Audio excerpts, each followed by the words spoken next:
all other disciplines. Laban Kipsang matugo ne team mar Kenya Harlequins biro captain mar team Kenya jotugo ma hikgi ni piny mar 20 matugo tuke mag rugby. Kenya timo Ikruok ne tuke mag Bathez Cup biro bagi boma ma Nairobi kin tarik 22 gi 30 dwe ni alap ma Nyayo Stadium. Kipsang en achiel kuom jotugo adek ma oduogo team Kenya mane olandi chieng' ma kawuono gi kocha Christias Olago. Jotugo machielo ma bende ne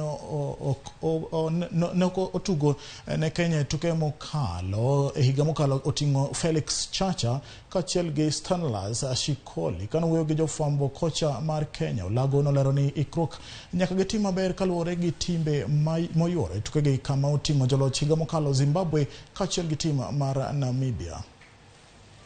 If you have to compare ourselves with Zimbabwe and Namibia, I mean, those are people who started training in November, September, October, November. Zimbabwe has gone for how many tournaments in Canada? Like 3 other tournaments in Canada.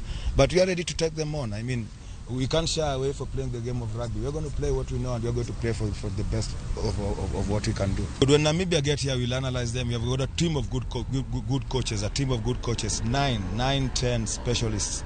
I mean, we will analyze every opponent that we are going to play with, and one thing I can tell you, they'll play what they want to play, but us, we are going to throw pressure around and see how they deal with that pressure. Bengi